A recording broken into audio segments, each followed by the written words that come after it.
पहले नौकरी मिलेगी या नहीं। उनको कौन चाहिए था? कॉन्वेंट का पढ़ा हुआ।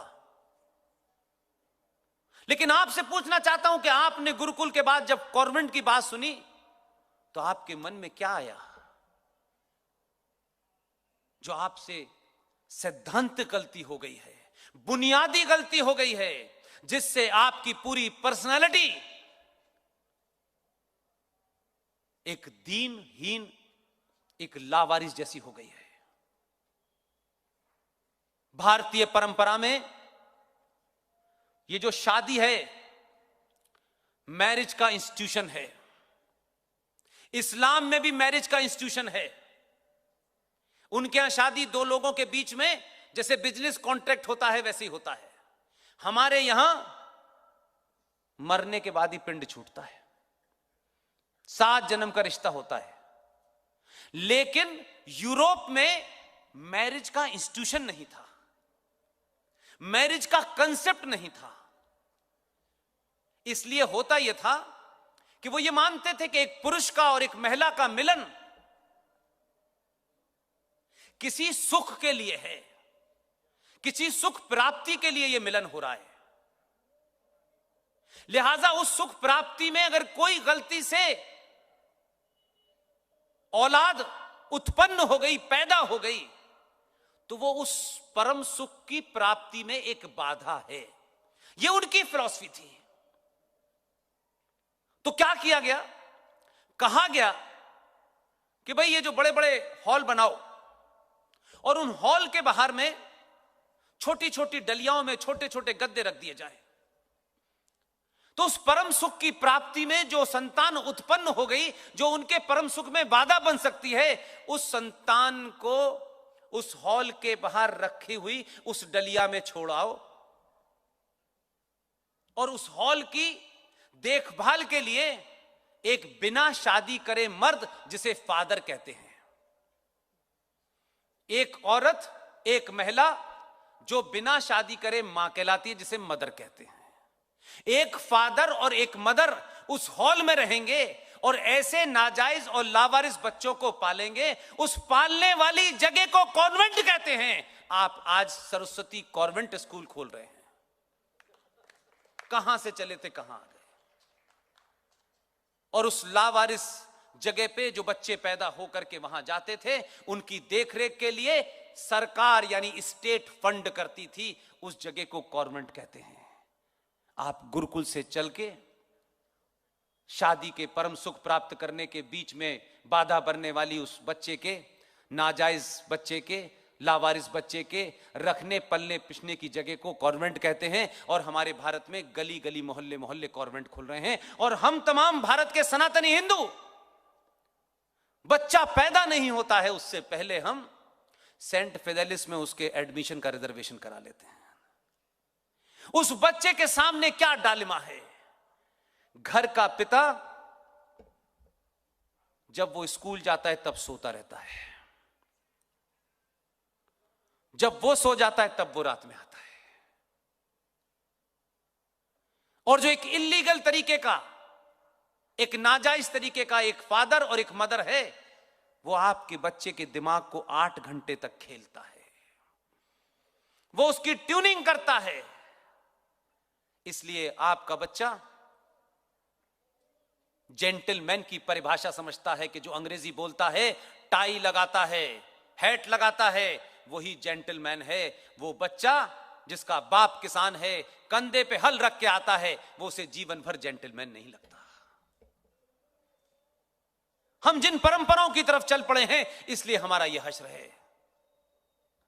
लेकिन मैं एक चीज देखता हूं, ये सब मैं आपके सामने रखने के बाद अपनी बात पे आता हूं कि फिर भी मेरा कहना यह है कि 100 साल में तो कहते हैं घूरे के दिन भी बदल जाते हैं। जहां समुंदर था वहां रेगिस्तान है, रेगिस्तान में बारिश हो रही है, जहां बारिश होनी चाहिए वहां कुछ और हो रहा है। लिहाजा ये मूवमेंट, ये लम्हा जो 2020 है, 19 है, 18 है, 17 है, इस मूवमेंट को अपने किसी भी निजी स्वार्थ के कमजोर मत करिएगा। पूरी ताकत के साथ मैंने कहा, जिसको जो भी कुछ निजी शिकायतें हैं वो घर पे रखे। राष्ट्र का जब मुद्दा आ जाए तो उसको चुने जिसको आपने सड़क बनाने के लिए नहीं भेजा है।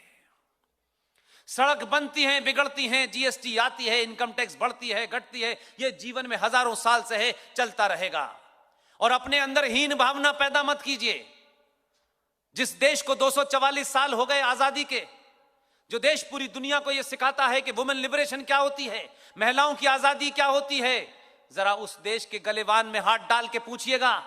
244 साल में तुम दुनिया को बता रहे हो कि महिलाओं की आजादी क्या होती है, महिलाओं की पोशाक कैसी होनी चाहिए, वुमेन लिबरेशन क्या होनी चाहिए। 244 साल में दुनिया के सबसे पुराने लोकतंत्र ने 244 साल में एक भी महिला को राष्ट्रपति नहीं बनने दिया। वो हमसे पूछ रहे हैं। अरे हमारा प्रताप तो यह है कि हमारे अपने देश में 16 साल एक प्रधानमंत्री बनी, उस प्रधानमंत्री के जो कब्ज होती थी वो राष्ट्रपति बनी। हमारा प्रताप देखिए कि हमारी मिट्टी से कट करके लाइन खींच लियो किसी ने, पंजाब से लाइन खींचने के बाद पाकिस्तान बना। हमारा कल्चर, हमारी सभ्यता और परोपकार सरोकारों का ही असर है कि पूरे इस्लामिक मुल्कों में हमारी परंपरा संस्कृति के कारण बेनजीर इस्लामिक मुल्क की पहली प्रधानमंत्री बनी है। जहां आपके प्रधानमंत्री आज सुबह पूजा कर रहे थे वो भी इस्लामिक मुल्क ही पाकिस्तान था, वहां भी 2 महिलाएं हमारी संस्कृति के कारण हैं, मजहब के कारण नहीं हैं। भंडार नायके भी हमारी जमीन से गई थी इसलिए है। और माफ कीजिएगा, आप क्यों कुंठित होते हैं? भारत में जो एक स्टेट थी, जो टोटली इस्लामिक स्टेट थी, उनका संविधान अलग था, उनकी असेंबली का टर्म अलग था, उनके सदर रियासत होता था। मुसलमान मेजॉरिटी के बावजूद भी हिम्मत नहीं हुई उसे मुख्यमंत्री बनाने की। इस देश की एक हिंदू पार्टी जीती, उसी के बल पर महबूबा मुफ्ती पहली बार मुख्यमंत्री बनी। दलित दलित दलित ब्राह्मण की बहुत बात करते हैं। कहा जाता है बीजेपी तो ब्राह्मणों की पार्टी है, आरएसएस तो ब्राह्मणों का दल है। और अगर यह भी तुम आरोप लगाते हो तो कहना उसी आरएसएस ने ही एक दलित को पहली बार मुख्यमंत्री मायावती को बनाया था। हमसे मत पूछो कितने क्रेडेंशियल्स हैं हमारे। इसलिए अपने अंदर हीन भावना मत लाइए। आपको मौका मिला है, ये जो भाई हैं इनसे बिल्कुल मत डरिए।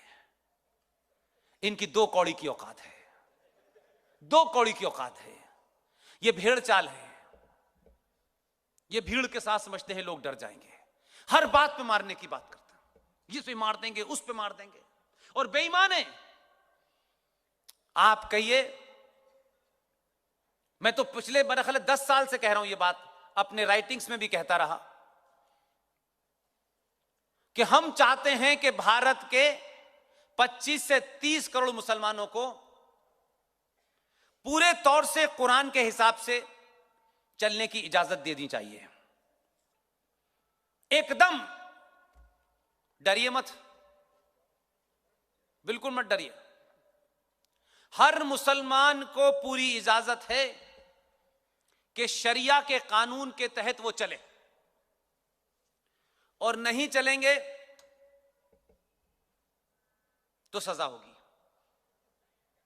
और शरिया कानून के तहत ये कहते हैं कि हम भारत में जो सिविल राइट्स हैं, जो सिविल कानून हैं, उसमें तो हमें इस्लाम चाहिए, क्रिमिनल में हमें भारत का आईपीसी चाहिए। कहिए दोनों दिए, शरिया से भारत का मुसलमान गवर्न होगा। मुल्ला जी सुबह बैठेंगे, मस्जिद से तय करेंगे जुमे में किसने चोरी की, चलो हाथ काटो, किसने मर्डर किया, चलो गर्दन कटेगी। आप अपने दोनों आदमियों से कहिए डरे ना, उन बेचारों ने कुरान कम पढ़ा है, उनकी गलती नहीं है। उनसे कहिए कि मुसलमानों से कहिए आज से शरिया से तुम्हें सब कुछ मिलेगा, शादी भी शरिया से होगी और रेप की सजा भी शरिया से मिलेगी। 1 महीने लागू कर दीजिए 30 करोड़ मुसलमानों पर, 15 दिन में कहेंगे हमारे बाप दादा सनातनी थे, माफ करो, बिना बुलाए वापस। अपने पूर्वजों का नाम ढूंढ ढूंढ के लाएंगे। फारूक अब्दुल्ला ने 1722 में बता दिया है कि उसके पूर्वज का नाम राघुराम कौल था। बताने लगा वो जोर जोर से। वो जो इकबाल एक फ्रॉड है, कवि है, पाकिस्तान में रहता है, उसके पूर्वजों को भी मैंने ढूंढ लिया, सपरू ब्राह्मण निकला वो। ये 15 मिनट वाले का भी ढूंढ लेंगे तो भूल जाएगा ये। तथ्यों पे बात कीजिए, लॉजिक पे बात कीजिए। या आपको जो डरा रहे हैं ये खुद बहुत डरे हुए हैं। इसलिए न किसी की नाजायज बात को बर्दाश्त कीजिए और न किसी के साथ नाजायज कीजिए। ये जो कहा जाता है इंटॉलरेंट हो गया है हिंदू, ये शब्द देखिए, यानी आप टॉलरेंट का मतलब यह है कि आप किसी को बर्दाश्त कर रहे थे। तो भाई आप क्यों बर्दाश्त कर रहे थे? आपने उनका हाथ कंधे से हटा दिया कि भैया सेकुलरिज्म का हाथ अब हमारे ऊपर से हटा लो, 70 साल हो गए इसे ढोते ढोते। बस इसी से इंटॉलरेंट हो गए हैं।